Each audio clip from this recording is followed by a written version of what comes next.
March 15th, 1945. 2:30 p.m. outside the German town of Xanten near the Rhine River. Obergefreiter Klaus Wetzel crouched in a concrete pillbox that was part of the Siegfried Line's outer defences, watching Allied tanks approach across the muddy fields. The 22-year-old veteran of the 116th Panzer Division had seen combat in Normandy, survived the Falaise Pocket, and fought through the Ardennes. He'd faced Sherman tanks, Churchill heavies, and American tank destroyers. None of it had prepared him for what was about to emerge from the morning mist. Through the vision slit, Wetzel watched a Churchill tank lumber into view, but something was wrong with it. The turret looked normal, a standard 75 mm gun, rotating slowly to scan for targets. But where the hull machine gun should have been, there was a projector of some kind, a long nozzle protruding from the front plate. Behind the tank, a trailer followed, connected by armoured coupling painted in dark camouflage. Someone in the bunker, probably Private Steiner, muttered, "What the hell is that?" Then the Churchill stopped, its hull swivelling slightly to face their position 80 yards away. The projector nozzle elevated a few degrees. There was a mechanical sound, a pump engaging, a valve opening, and then the world turned to fire. A jet of burning liquid erupted from the Churchill's hull, a pressurized stream of flaming fuel that arced through the air with terrifying accuracy. The flame was brilliant yellow and orange at its core, black smoke roiling from its edges, and it reached across the gap between the tank and the bunker in less than a second. The stream struck the concrete embrasure, and liquid fire poured through the vision slit like water from a burst dam. Wetzel threw himself backward, but the flames filled the bunker's interior instantly. The temperature went from cold March dampness to searing heat in a heartbeat. The air itself seemed to ignite. Men screamed. The ammunition stored along the walls began cooking off. Wetzel, closest to the rear exit, stumbled toward the door, his uniform smoking, his exposed skin blistering. Behind him, his squadmates were already dead, burned alive in a reinforced concrete box that was supposed to protect them. He burst out the back exit into cold air, rolled in the mud to extinguish the flames on his clothing, and ran. Behind him, the Churchill Crocodile continued its work, systematically burning out each position along the defensive line. This is the story of the weapon that made fortifications obsolete, that turned concrete bunkers into crematoriums, and that broke the spirit of German defensive doctrine with pressurized fuel and flame. The weapon that even hardened Waffen-SS troops abandoned their positions to escape. The Churchill Crocodile didn't emerge from design genius or tactical innovation. It was born from desperate necessity during the planning for D-Day, when British commanders realised that storming the Atlantic Wall would require something beyond conventional firepower. The story begins with the Churchill tank itself, a heavy infantry tank that had proven controversial since its introduction in 1941. Named after Prime Minister Winston Churchill, the Churchill tank was designed around a very specific tactical philosophy. While American and German tanks emphasised speed and firepower, the Churchill prioritised armour protection and obstacle crossing ability. It was slow, with a top speed of only 15 miles per hour, but it could climb slopes that stopped other tanks, and its armour, up to 152 mm thick on later variants, could withstand most German anti-tank weapons. The Churchill had seen action in North Africa, Italy, and across Europe, earning a reputation as nearly indestructible but lacking the punch to destroy enemy armour effectively. Its 75 mm gun, while adequate against most targets, couldn't penetrate the frontal armour of German heavy tanks. British tank commanders recognised this limitation and began developing specialised variants for specific roles. The idea of mounting a flamethrower on a tank wasn't new. Both sides had experimented with flame tanks since the early days of mechanised warfare. The British had deployed Crocodile flamethrowers during World War I, and the Germans had used flamethrower-equipped Panzer IIs in the early campaigns. But these early flame tanks suffered from a critical limitation: fuel capacity. A conventional flamethrower carried enough fuel for 10 to 15 seconds of continuous fire, barely enough for a single engagement. If you mounted a flamethrower inside a tank, you got the same limited duration. The breakthrough came from Major General Percy Hobart's 79th Armoured Division, a unit dedicated to developing specialised armoured vehicles for the invasion of Europe. Hobart, nicknamed Hobo, was a brilliant but difficult officer who had been recalled from retirement to lead the development of what would become known as Hobart's Funnies, a collection of specialised assault vehicles including swimming tanks, bridge layers, mine clearers, and flamethrower tanks. The key innovation for the Crocodile was separating the fuel supply from the tank itself. Engineers at the Lagonda Car Company, which had been converted to military production, designed an armoured trailer that could be towed behind the Churchill. This trailer, built from quarter-inch steel plate, carried 400 imperial gallons of flame fuel, nearly beyond 800 litres. The fuel was a mixture of standard gasoline thickened with a combination of chemicals including rubber, petrol, and tar to create a napalm-like substance that stuck to whatever it touched and burned at temperatures exceeding 1000 degrees Celsius.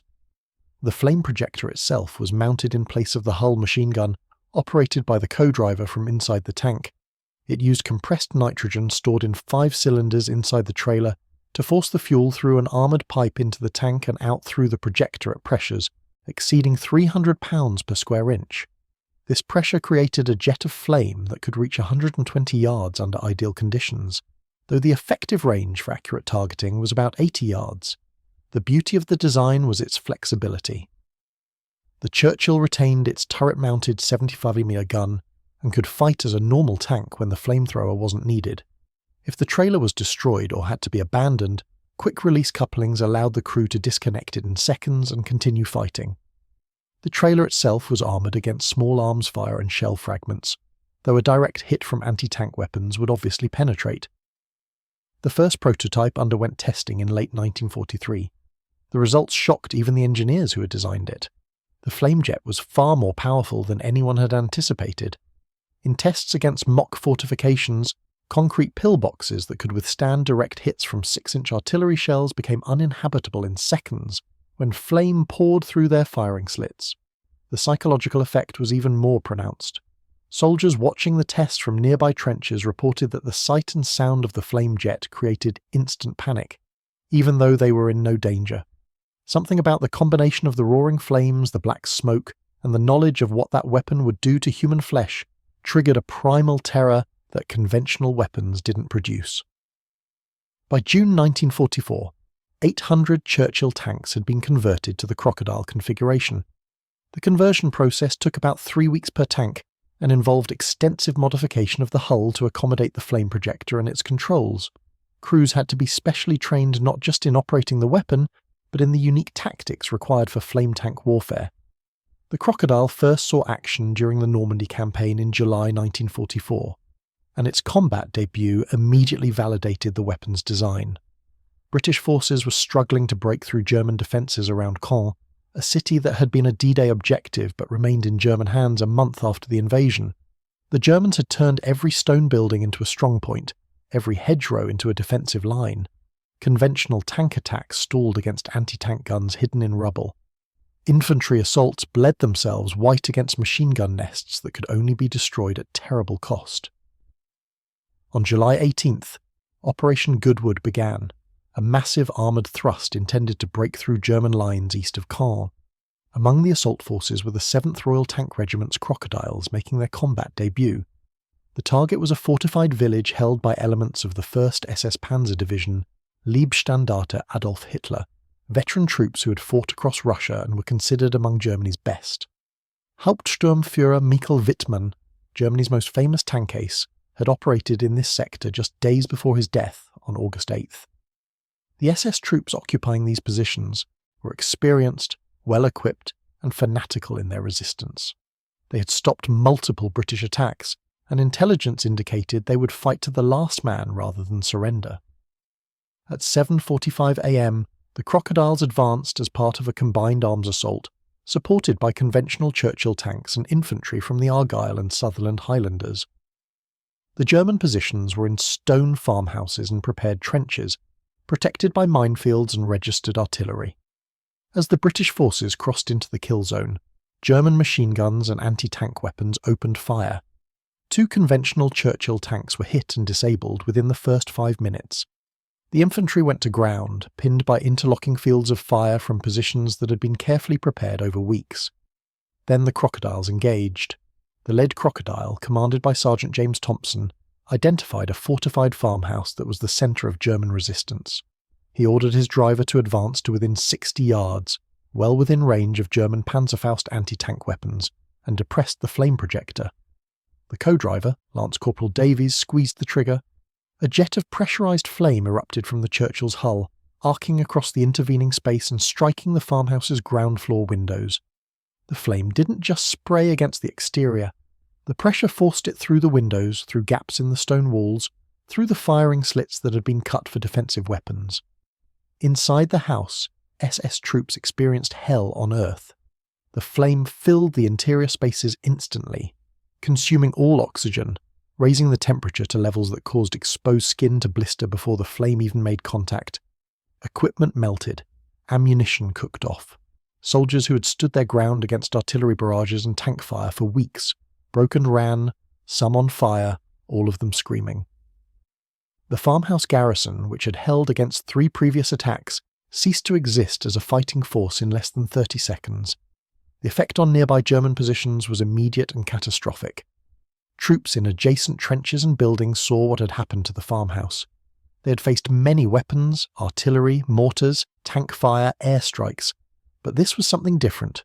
This was a weapon that made their fortifications not just useless but actively deadly. Concrete boxes that would trap them in an inferno. What followed was unprecedented. SS troops, men who were supposed to be Germany's elite and who were under orders to hold at all costs, began surrendering. Not in small groups, but in entire platoons. Some threw down their weapons and ran. Others emerged from bunkers with their hands raised before the crocodiles even fired at their positions. Within 2 hours, a defensive line that had held for 3 weeks collapsed completely. The crocodiles had fired their flamethrowers at only 7 positions, the remaining 30-plus strongpoints, surrendered or were abandoned without a shot. British officers were stunned. One company commander reported that he had taken more prisoners in those 2 hours than in the previous 3 weeks of combat combined. After action reports from that engagement noted something remarkable. The mere presence of crocodiles had become more effective than their actual use. German troops would surrender when they saw the distinctive Churchill with its trailer approaching, before it even fired. The weapon had achieved something that conventional firepower never could. It had broken the will to resist through pure psychological dominance. The German response to the crocodile was immediate but largely ineffective. Field commanders sent urgent reports to higher headquarters describing the new weapon and its devastating effects. The reports emphasized not just the weapon's physical capabilities, but its psychological impact on troops. One report from the 12th SS Panzer Division stated, "Soldiers will not remain in bunkers when flame tanks approach. Prevention of this behavior is not possible through discipline or threats. It is a primal response." But understanding the problem didn't provide a solution. The obvious answer was to destroy the crocodiles before they could get within flame range. But this was easier said than done. The Churchill's heavy armour made it difficult to destroy, and the crocodile's tactics emphasised using other tanks and infantry to suppress anti-tank weapons while the flame tank closed in. German anti-tank crews faced a terrible dilemma. If they revealed their position to engage the crocodiles, they came under fire from supporting tanks and artillery. If they waited for the crocodile to close to guaranteed kill range, they often found themselves targeted by flame before they could fire. The trailer, while obviously a vulnerable point, was protected by the Churchill's bulk and by tactical positioning. Crocodile commanders learned to advance with the trailer on the side away from known enemy positions. Even if the trailer was hit and began leaking fuel, the Churchill could disconnect and continue fighting. German intelligence identified crocodiles as high-priority targets. Orders went out to focus anti-tank fire on the distinctive Churchills with trailers. But in the chaos of combat, identifying specific tank variants was difficult, and by the time a crocodile was positively identified, it was often already in firing position. Some German troops attempted to destroy the fuel trailers with Panzerfaust weapons, but the trailer's armour, while not thick, was sufficient to defeat the shape-charge warheads if struck at an angle. Direct hits could rupture the trailer, but the fuel inside didn't explode as troops expected. It would leak and burn if ignited, but the trailer was designed without air spaces that would allow explosive combustion. The most effective German response was simply not being there when the crocodiles arrived, abandoning positions as soon as the distinctive silhouettes appeared. This worked to preserve troops, but obviously meant surrendering the defensive position, which was exactly what the crocodiles were designed to force. By August 1944, the Crocodile had acquired a reputation among German troops that bordered on supernatural dread. Survivors of crocodile attacks spread stories through the German army, often embellished in the retelling. The weapon that could burn through concrete, the flame that chased you through bunkers, the tank that turned fortresses into ovens. These stories were powerful propaganda, unintentional certainly, but effective. German soldiers who had never encountered a crocodile nonetheless feared them, and that fear influenced behaviour in combat. Intelligence officers noted that German defensive positions that were too strong to bypass or too costly to assault directly could often be cleared simply by moving crocodiles forward, even if they never fired. The weapon had become as much psychological as physical. The tactical employment of crocodiles evolved throughout late 1944 as commanders learned how to integrate them into combined arms operations. The standard doctrine that emerged used crocodiles in teams of 3 to 4, supported by conventional tanks and infantry. The conventional tanks would engage known enemy positions and suppress anti-tank weapons, while infantry would clear obstacles and identify targets. The crocodiles would then advance to within 60 to 80 yards of fortified positions and engage with flame. The key was coordination. A crocodile operating alone was vulnerable, slow, relatively short-ranged, and obvious. But a crocodile as part of a coordinated assault was devastating, protected by supporting elements while it applied its unique capability against positions that conventional weapons couldn't efficiently reduce. The weapon's effectiveness was not uniform across all situations. Against dispersed infantry and open terrain, the crocodile was less useful than conventional tanks. The flame's range limited it to close combat, and exposing a tank to enemy fire at 60 yards was dangerous when conventional weapons could engage from 600 yards or more. But against fortifications, bunkers, pillboxes, fortified buildings, trench systems, the crocodile had no equal. A concrete bunker that would require dozens of artillery shells, or a direct assault by infantry, could be neutralized by a single burst of flame lasting 5 to 10 seconds. The mathematics were stark. A conventional assault on a fortified position might cost 20 to 30 infantry casualties, take hours, and require massive ammunition expenditure. A crocodile could clear the same position with minimal friendly casualties in minutes. The choice was obvious whenever the tactical situation allowed it. One of the most significant engagements involving crocodiles came during the assault on the Gothic Line in Italy in September 1944. The Gothic Line was Germany's last major defensive position in Italy, a series of fortifications stretching across the Italian peninsula, utilizing the mountainous terrain and concrete bunkers to create a nearly impenetrable barrier. The British Eighth Army, advancing up the eastern coast of Italy, faced a concentration of German bunkers and pillboxes near the town of Rimini. These positions had been built over months, with reinforced concrete, interlocking fields of fire, and excellent observation over the approaches. Previous assaults had failed with heavy casualties. On September 13, 1944, the 51st Royal Tank Regiment deployed its crocodiles against the Gothic Line fortifications. The terrain was challenging, steep slopes, narrow roads, positions sited to maximize defensive advantage, but the tanks managed to reach firing positions overlooking the bunker complex. What followed was methodical destruction. Over a 3-hour period, crocodiles engaged 23 separate bunker positions. The pattern was consistent. The flame projector would fire a 5 to 10 second burst into the bunker's embrasures, filling the interior with flame. Within seconds, the garrison would either be killed outright or forced to evacuate. Infantry following behind the tanks would then occupy the position. Of the 23 bunkers engaged, 21 were abandoned or surrendered without any additional combat. The remaining 2 were found to be empty, already evacuated when the crocodiles appeared. The entire defensive line, which had been expected to hold for weeks, collapsed in an afternoon. German casualties were relatively light because most troops fled before being burned, but the defensive position was lost completely. The survivors' accounts from Gothic Line provided insight into what being flamed was like from the receiving end. A captured Gefreiter from the 114th Jaeger Division described his experience. "We were in a concrete bunker, 6 of us with a machine gun covering the road. We thought we were safe. The walls were 1 meter thick. The roof was reinforced. We had survived artillery, airstrikes, everything. Then we saw the Churchill with the trailer. Someone said it's a flame tank, but we didn't believe it. How could flame reach us in here? Then it fired." The flame came through the gun slit like a liquid, not like normal fire, like something alive and angry. The heat was instant. Everything that could burn began burning: our equipment, the wooden ammunition boxes, our clothing. The air became impossible to breathe, like inhaling from an oven. We had maybe 5 seconds before we would have been cooked alive. We ran out the back, all of us. We didn't even think about it. Outside was cold and safe, and we surrendered immediately. I would have told them anything, done anything, just to not go back into that bunker. This testimony was typical: the emphasis on the speed of the attack, the impossibility of defending against it, the primal terror that overrode training and discipline.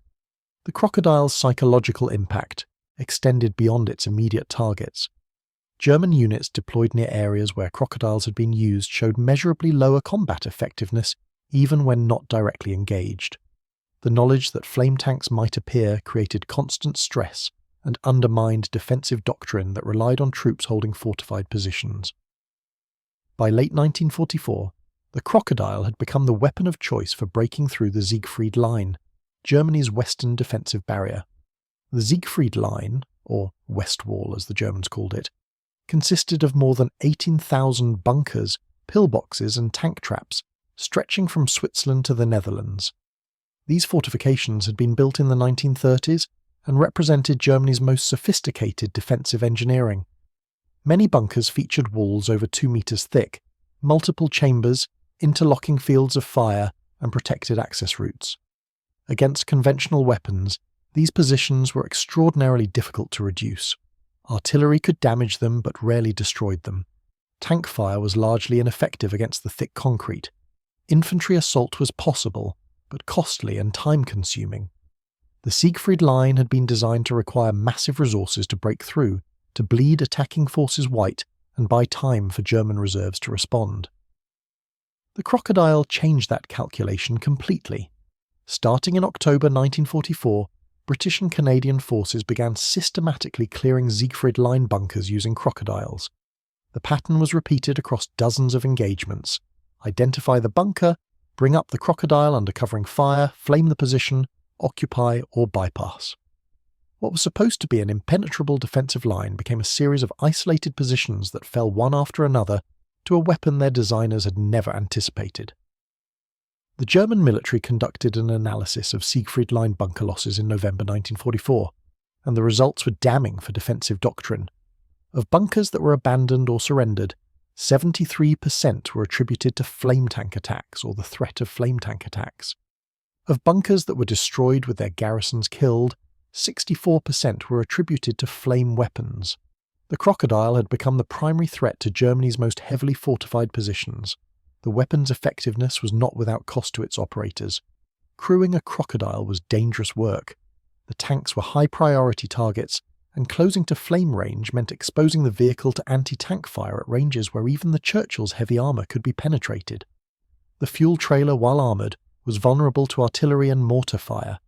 Several Crocodiles were lost when shell fragments punctured the trailer, causing fuel leaks that were then ignited by other weapons or by the tank's own engine heat. The most dangerous moment was the actual flaming sequence. To accurately direct the flame jet, the Crocodile had to be relatively stationary, presenting a stable target for German anti-tank weapons. Crews developed tactics to minimize this exposure, firing short bursts while moving, using terrain to mask the hull, engaging from unexpected angles. But the fundamental vulnerability remained. If a German anti-tank gun crew was disciplined enough to hold fire until the Crocodile stopped to flame, they had a brief window to engage a stationary target at close range. Some did. The 141st Regiment Royal Armoured Corps, one of the primary Crocodile units, lost 47 tanks destroyed between June 1944 and May 1945. This loss rate was actually lower than conventional tank units, a testament to both the Churchill's armour and the supporting tactics used to protect flame tanks. But each loss represented a crew that had taken extraordinary risks to close with enemy fortifications. There was also the psychological burden on the crews themselves. Operating a weapon that killed by burning was different from conventional tank combat. The screams of men being burned alive carried across battlefields. Crew members who survived the war later described the moral weight of using such a weapon, even against an enemy they were absolutely committed to defeating. Some crews requested transfer to conventional tanks. Others developed dark humour as a coping mechanism. One Crocodile commander's account from early 1945 described a mission near Cleve in Germany. We were tasked with clearing a bunker complex that was holding up the advance. 5 bunkers in a cluster, excellent positions, good fields of fire. We came up with the recce's spotting for us, and 2 standard Churchills covering our flanks. The first bunker we flamed, standard procedure, burst into the embrasure, interior fire, garrison evacuates. But the second bunker, something went wrong with the projector. Pressure issue, I think. The flame came out weak, not the usual jet, but more like a spray. It reached the bunker, but without the force to penetrate deeply. We could see movement inside, shapes silhouetted against the fire. They didn't evacuate. I think they thought they could ride it out, that the flame wasn't reaching deep enough to force them out. We corrected the pressure issue and fired again, full force this time. The flame went in properly. The screaming started immediately, and it didn't stop quickly. We could hear it even over the engine noise. That was the worst part, not seeing what was happening, but hearing it, and knowing we had caused it. The infantry came up after and checked the bunker, and they reported 4 enemy KIA inside. We didn't ask for details. The mission continued. We cleared the remaining 3 bunkers without incident, by which I mean they surrendered as soon as we positioned to flame. Word of what happened at Bunker 2 must have spread instantly. Nobody wanted to be burned. That night in the tank park I couldn't sleep. I kept hearing those screams. My co-driver Davies said he felt the same. We didn't talk about it after that. What's the point? The job was necessary. The bunker had to be cleared. But Christ, I wouldn't wish that weapon used on anyone, even the bastards we were fighting. This moral ambiguity about flame weapons was not universal. Many Crocodile crews felt no qualms about using whatever weapon was most effective to win the war and protect their fellow soldiers. The Germans had used flamethrowers extensively, had committed uncountable atrocities, and were fighting for a regime that represented pure evil. If flame weapons helped end the war faster and saved Allied lives, then they were justified. Period. But the very nature of burning people alive, of a death that was uniquely agonizing, created ethical questions that didn't arise with conventional weapons. A tank shell killed quickly, nearly instantly. A machine gun might kill quickly or slowly, but it was familiar, expected, within the normal bounds of warfare. Fire was different. It was primal, terrifying, associated with torture and suffering. Using it as a weapon felt like crossing a line, even if intellectually one could justify it. The debate over flame weapons ethics extended to higher command levels. Some British officers argued that flame tanks should be used sparingly, only against positions that couldn't be reduced by other means, because of the weapon's psychological effects on both enemy and friendly forces. Others argued that this was squeamishness, that war was about winning as efficiently as possible, and that the Crocodile was simply the most efficient tool for certain missions. The debate was never fully resolved, but the practical reality was that Crocodiles continued to be used whenever the tactical situation justified them because they worked. They saved Allied lives, shortened engagements, and broke through defences that would otherwise have required far more costly assaults. The weapon's effectiveness ultimately outweighed ethical concerns, at least at the operational level. As the war moved into Germany itself in early 1945, Crocodiles became increasingly important as German forces fell back on their last defensive lines. The urban fighting in German towns and cities was particularly suited to flame weapons. Buildings that had been turned into strongpoints, cellars reinforced as bunkers, houses with walls loopholed for defensive fire, all were vulnerable to the Crocodile's flame. The assault on Cleve in February 1945 exemplified urban flame warfare. The town had been destroyed by Allied bombing, reducing it to rubble, but the rubble itself became a defensive position. German troops, primarily Fallschirmjäger paratroopers and Volksgrenadier divisions, had fortified the ruins into a maze of defensive positions. Every pile of rubble concealed a machine gun nest. Every cellar was a bunker. Every street was a killing zone covered by interlocking fire. Conventional tactics would have required building by building, room by room fighting at terrible cost. Instead, British forces deployed Crocodiles from the 141st, Regiment Royal Armoured Corps, to systematically clear the ruins. The tanks would advance to within 50 yards of a fortified building, often supported by infantry using smoke grenades to mask their approach and flame the interior. The ruin's open nature actually made the flame more effective because it could flow into spaces that would normally be protected in an intact building. The Germans fought hard at Cleve. These were experienced troops fighting for their homeland, but the Crocodiles broke the defence over 3 days. The town, which was expected to hold for 2 weeks, fell in 72 hours. German casualties were approximately 800 killed and almost 200 captured. British casualties were significantly lower than anticipated, largely because the Crocodiles reduced the need for close infantry combat. A post-battle report noted that of the 200 prisoners taken, more than 400 surrendered directly to Crocodile crews without offering resistance, emerging from fortified positions as soon as the flame tanks appeared. This represented a fundamental shift in the nature of urban combat. The defenders' traditional advantage in urban terrain, the ability to create strongpoints that were costly to assault, had been largely negated by a weapon that made those strongpoints uninhabitable. The Crocodile's operations in the Rhine crossing operations in March 1945 represented the weapon's peak effectiveness. Operation Plunder, the massive Allied crossing of the Rhine River, required breaking through heavily fortified German positions on the river's east bank. These positions had been prepared over months and represented Germany's last major defensive barrier protecting the industrial Ruhr region. The Rhine crossings involved Crocodiles from multiple units, including the 7th Royal Tank Regiment, 101st Regiment RAC, and elements of the 31st Armoured Brigade. The tanks crossed the river on pontoon bridges under heavy fire, then immediately engaged bunkers and fortified positions covering the bridgehead. The speed with which the Rhine defences collapsed surprised even Allied commanders. Positions that intelligence had estimated would require days to reduce fell in hours. The pattern was consistent across the entire crossing front. Crocodiles would advance under covering fire, flame-key positions, and the defensive line would disintegrate as troops abandoned their fortifications. In some sectors, entire companies surrendered en masse when they saw Crocodiles approaching. The German defensive plan for the Rhine, which relied on fortified positions forcing a lengthy battle of attrition, simply collapsed when those fortifications became death traps rather than protection. By April 1945, as Allied forces drove deep into Germany, the Crocodile's reputation had reached a point where its mere presence could decide engagements. German commanders reported that troops would not hold positions if flame tanks were known to be in the area, and there was little that officers could do to prevent it. The primal fear of being burned alive overrode military discipline in a way that conventional weapons simply didn't. This psychological dominance had strategic implications. The pace of the Allied advance in the war's final weeks was partially enabled by the collapse of German defensive will in the face of flame weapons. Towns and fortified positions that should have been defended stubbornly were abandoned or surrendered quickly, accelerating the Wehrmacht's disintegration. The final statistics of Crocodile operations paint a picture of devastating effectiveness.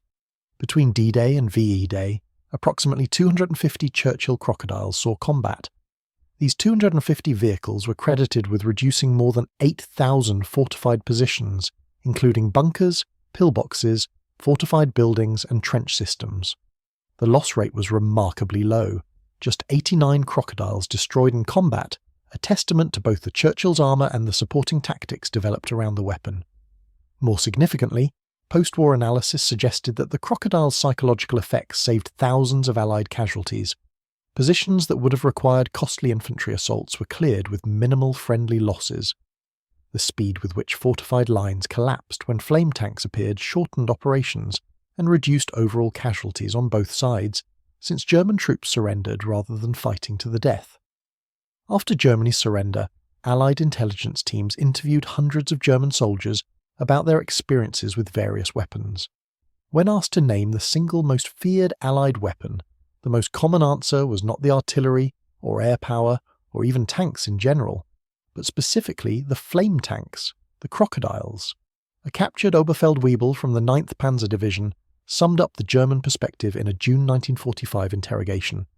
You could defend against tanks with Panzerfausts, against artillery in bunkers, against aircraft in shelters, but against the flame tanks there was no defence. The fortifications that were supposed to protect us became tombs. We were trained to hold positions to the last man, but that training didn't account for the flame. When you saw those tanks with their trailers approaching, you had two choices: run or die. Most chose to run. There was no shame in it, it was survival. The weapon that made our concrete bunkers worthless also made our courage meaningless, because no amount of bravery could protect you from that flame. The Churchill Crocodile was never deployed in the Pacific Theatre, though plans existed to use them against Japanese fortifications if the invasion of Japan had proceeded. But its impact on the European war was profound. It represented a solution to the fundamental problem of fortified defensive warfare: how to reduce strong points without prohibitive casualties.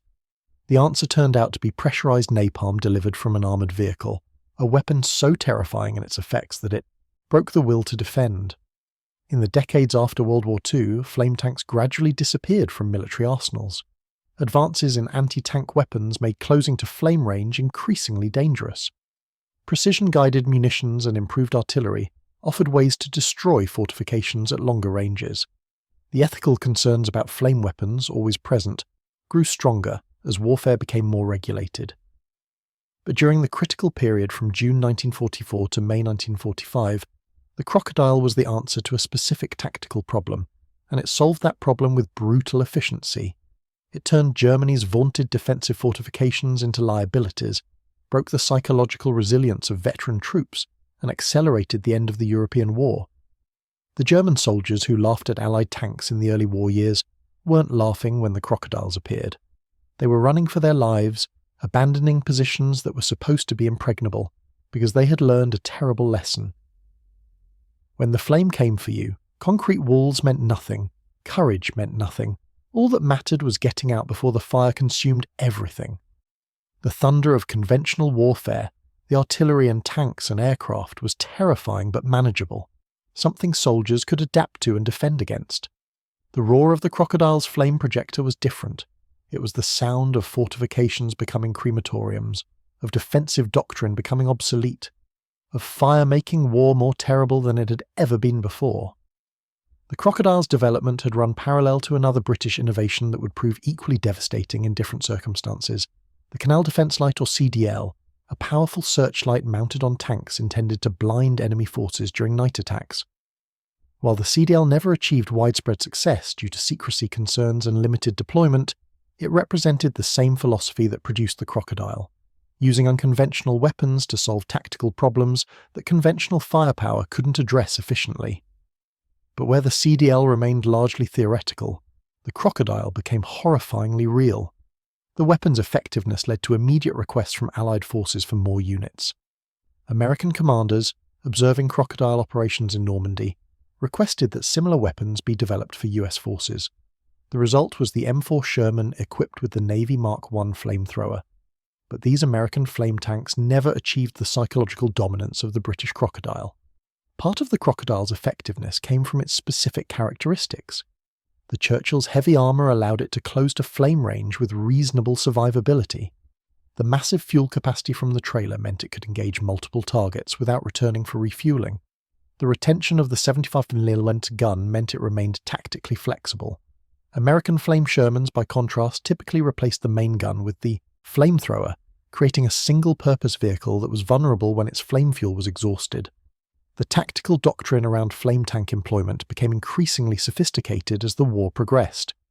Initial deployments treated Crocodiles as specialized assault weapons, brought forward only for specific missions against fortified positions. By late 1944, commanders had learned to integrate them into standard combined arms operations. A typical British armoured squadron advancing in Germany by early 1945 would include 1 or 2 Crocodiles among its conventional tanks as a matter of course. This integration meant that flame capability was immediately available whenever fortified positions were encountered, without the delay of bringing up specialised units. It also meant that German forces never knew whether an approaching British tank formation included Crocodiles until they revealed themselves, adding another layer of uncertainty to defensive planning. The Germans attempted to develop countermeasures beyond simple target prioritization. Some bunkers were modified with improved ventilation systems intended to clear flame from interior spaces, but these modifications proved ineffective. The flame burned too hot and too fast for ventilation to matter. The fuel stuck to surfaces and continued burning, and the oxygen depletion was instantaneous. Other attempted countermeasures included water sprinkler systems inside bunkers, intended to extinguish flame that entered through vision slits. These systems existed in some of the more elaborate Siegfried Line fortifications, but they too proved inadequate. The napalm-like fuel used by crocodiles couldn't be extinguished by water alone. It required foam or chemical suppressants that weren't available in fixed fortifications. The most successful German countermeasure was tactical rather than technical, defence in depth, with dispersed positions rather than concentrated bunker complexes. If positions were spread out with significant gaps between them, a crocodile could only engage one at a time, reducing its impact. Infantry in open terrain could use Panzerfausts against the relatively slow Churchill before it closed to flame range.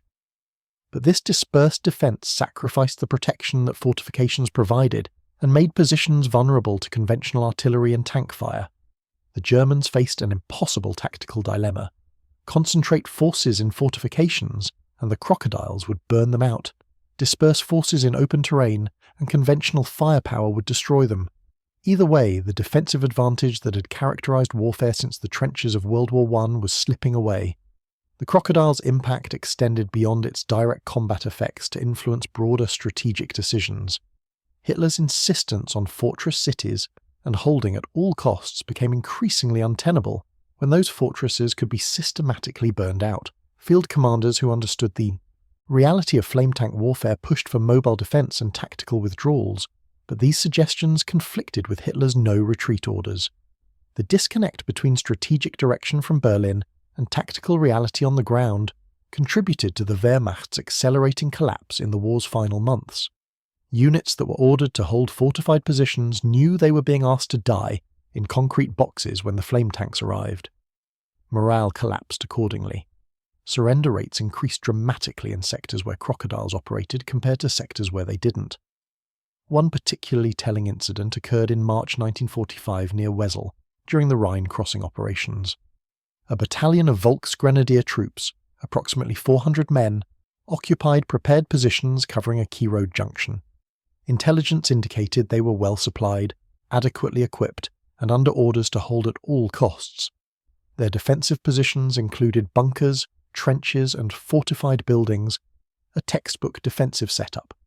When British forces approached with a combined arms team that included 4 crocodiles, the German battalion commander sent out a surrender delegation before the attack began. The commander, a Hauptmann whose name was redacted from intelligence reports, explained through interpreters that he would not order his men to die in positions that offered no real protection against flame weapons. His troops had heard about the crocodiles, knew what the weapon did, and had informed him they would abandon their positions if flame tanks attacked regardless of orders. Faced with the choice between a futile last stand and surrender, he chose to save his men's lives. The battalion surrendered intact, handing over their weapons and positions without firing a shot. British commanders were stunned. This was supposed to be a heavily contested position requiring a major assault. Instead, the mere presence of crocodiles had achieved a bloodless victory. The incident was reported up the chain of command and led to discussions about whether the threat of flame weapons could be used more systematically to induce surrenders. The idea was never fully implemented, partly due to concerns about setting precedents regarding psychological warfare. But the incident illustrated how completely the crocodile had undermined defensive doctrine and morale. The weapon had become so feared that rational commanders would surrender rather than face it, even when doing so meant certain captivity and possible execution for dereliction of duty under Nazi military law. This incident was not unique.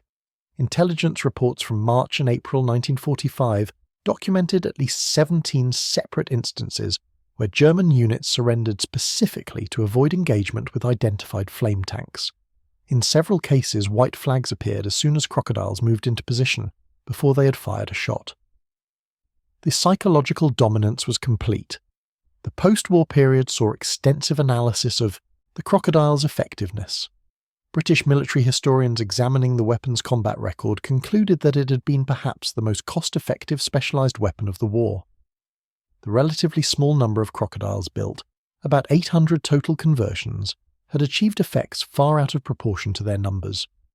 The cost of converting a Churchill to crocodile configuration was approximately $2,000, roughly $8,000 at wartime exchange rates, plus the cost of the trailer and associated equipment. This was a fraction of the cost of the artillery ammunition that would have been required to reduce fortified positions by conventional means, and immeasurably cheaper than the casualty costs of infantry assaults. One analysis estimated that Crocodile operations saved at least 4,000 British and Canadian infantry casualties by clearing fortified positions that would otherwise have required direct assault. Given that each casualty involved medical costs, replacement training, and lost combat effectiveness, the economic case for the weapon was overwhelming even before considering its strategic effects on enemy morale and defensive planning. German post-war assessments were more bitter. Former Wehrmacht officers interviewed by Allied intelligence were almost unanimous in describing the Crocodile as the most effective Allied weapon in terms of its impact on defensive operations. Some argued that if Germany had possessed equivalent weapons in quantity during the defensive battles of 1944 and 1945, the war might have been prolonged significantly. Others pointed out that the weapon's very effectiveness illustrated the futility of Germany's strategic position. Even if Germany had built flame tanks, they lacked the fuel to operate them effectively, and the psychological warfare value depended on the enemy having fortifications to burn out. In offensive operations, flame tanks were far less dominant. The weapon that had broken the Atlantic Wall, the Gothic Line and the Siegfried Line, was ultimately a product of industrial capacity, tactical innovation, and the willingness to employ a weapon that operated on the edge of acceptable warfare. The Crocodile never violated the laws of war as they existed in the 1940s. Flamethrowers were legal weapons, and using them against military targets in fortified positions was recognized as a legitimate tactic. But the weapon pushed boundaries in ways that made even its operators uncomfortable at times. The deaths it inflicted were among the most agonizing possible. The fear it generated was primal and overwhelming. The tactical advantage it provided came from making men choose between burning alive and abandoning their posts. After the war, surviving Crocodiles were gradually withdrawn from service. Some were converted back to standard gun tanks, others were scrapped. A few were preserved in museums, silent testament to an era when the answer to concrete fortifications was pressurized fire. The British Army continued to operate flame tanks in various configurations through the 1950s, including Crocodile-equipped Churchills during the Korean War, though their use was limited. By the 1960s, changing tactical doctrine and improved anti-tank weapons made flame tanks obsolete, and they disappeared from frontline service. But the legacy remained. Military engineers studying fortification design in the post-war period had to account for flame weapons. The era of the concrete bunker as the ultimate defensive position ended in the mud of Normandy and the rubble of German towns, burned out by pressurized napalm delivered from armoured vehicles. The veterans who crewed Crocodiles rarely spoke about their experiences publicly. Those who did often expressed conflicted feelings. Pride in having served effectively and helped end the war, absolutely. Satisfaction at having protected infantry, who would have died in costly assaults, certainly. But also discomfort with having operated a weapon that killed in such a terrible manner. One Crocodile commander, interviewed for a British documentary in the 1970s, put it plainly. "We did what needed doing, and I don't apologise for it, but I'm not proud of it either, not in the way I'm proud of other things from the war. The Crocodile was necessary. It saved lives on our side, probably saved lives on their side too by ending things faster. But Christ, what a way to fight. Burning men out of holes, that's what it came down to. Effective, essential even, but not something you want to remember." The German veterans who survived encounters with Crocodiles carried different scars. Physical burns healed eventually, though many carried permanent damage. The psychological impact lasted longer. Post-war studies of German prisoners of war found that those who had experienced flame attacks showed higher rates of combat stress reactions and sleep disorders than those who had faced conventional weapons exclusively. The trauma of nearly being burned alive, or of witnessing comrades burned, created lasting damage. In the final accounting, the Churchill Crocodile represented warfare's evolution toward total industrial dominance. It was not enough to have brave soldiers and strong fortifications. When the enemy could produce weapons like the Crocodile in quantity, could train crews to operate them effectively, could supply them with unlimited fuel and ammunition, and could deploy them systematically across an entire front, traditional defensive warfare became obsolete. The Panzergrenadiers who met the Crocodile near Xanten in March 1945 learned what German soldiers across Europe had been learning for months. The concrete that was supposed to protect them had become a trap. The fortifications that should have multiplied their defensive power had become crematoriums waiting to be ignited. The courage and discipline they had been trained to rely on meant nothing against a weapon that offered only two choices: run or burn. Klaus Wetzel survived the war, barely. He surrendered to British forces 2 days after his unit's bunkers were burned out, part of a group of 60 men from his company who had abandoned their positions and fled east. In a 1983 interview with a German historian researching the Siegfried Line battles, he described his encounter with the Crocodile. "I had faced Russian tanks at Kursk, American artillery in France, British aircraft over Germany, but nothing prepared me for the flame. It wasn't a weapon, it was a judgment. You could not fight it, could not defend against it. When the flame came through that vision slit, time stopped. Everything happened instantly, but I remember every detail. The colour of the fire, brilliant orange, the heat, like standing next to a furnace, the sound, a roaring whoosh that drowned out everything else, and the smell, petrol and burning and something sweet underneath, that I later realised was flesh beginning to cook. The men behind me died in that bunker. I ran. I'm not ashamed of that. Any man who says he would have stood his ground is either a liar or never faced the crocodile. After that day, whenever we were told to defend bunkers, we would go through the motions, but we all knew. If the flame tanks came, we would run. The officers knew it too, though they couldn't say so officially. The fortifications that were supposed to be our strength had become our weakness. Better to fight in the open, where you could at least move, than to sit in a concrete box waiting to be roasted alive. This testimony captured the crocodile's ultimate impact. It hadn't just destroyed fortifications, it had destroyed the psychological foundation of defensive warfare. Soldiers who no longer trusted their fortifications couldn't defend effectively. The concrete that defined military architecture for a generation became worse than useless. It became a liability. And with that shift, an era of warfare ended. The age of the bunker, the pillbox, the fortified line, as the dominant form of defence was over, burned away by pressurised fuel and flame.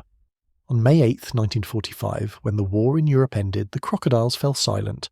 Their fuel trailers were drained, their flame projectors deactivated, their crews stood down. They had served their purpose, breaking the fortifications that might have prolonged the war by months or years. In the process, they had demonstrated something that military theorists would spend decades analysing. The future of warfare belonged to whoever could combine mobility, firepower, and industrial capacity most effectively. Fixed defences, no matter how strong, could be overcome by weapons specifically designed to defeat them, and the psychological dimension of war was as important as the physical. A weapon that broke the enemy's will to fight was more valuable than one that simply killed more efficiently. The Churchill Crocodile embodied all these lessons. It was mobile enough to reach fortifications, powerful enough to clear them, and produced in sufficient quantities to deploy across an entire theatre. Most importantly, it was terrifying enough to make men abandon positions they were supposed to defend to the death. In the end, that was the crocodile's greatest achievement. It didn't just make fortifications obsolete, it made the very concept of static defence psychologically untenable. When German commanders realised their bunkers had become death traps rather than protection, when soldiers knew that defending those bunkers meant choosing between abandoning their posts or dying in agony, the defensive strategies that had shaped the war collapsed. The flame had spoken, and its message was clear. In modern industrial warfare, there was no safety in concrete and steel, no protection in prepared positions, no refuge from weapons that could reach anywhere and destroy anything. The only options were to surrender, to run, or to burn. Most chose the first two. Those who didn't became statistics in after-action reports. Enemy casualties burned, positions reduced by flame. Brief notations that represented men who had died in the most terrible way possible, consumed by fire in the very fortifications that were supposed to keep them safe. The Churchill Crocodile served in combat for less than a year, from June 1944 to May 1945, but in that brief period it changed warfare forever. It proved that no defence was impregnable, that technological innovation could overcome any fortification, and that the psychological dimensions of combat were as decisive as the physical. The Panzergrenadiers who faced it learned these lessons in the most visceral way possible, and those who survived carried the knowledge forward. In the new era of warfare that followed World War II, the concrete bunker would never again be seen as the ultimate defensive position, because everyone remembered what happened when the crocodiles came, and fortifications meant nothing at all.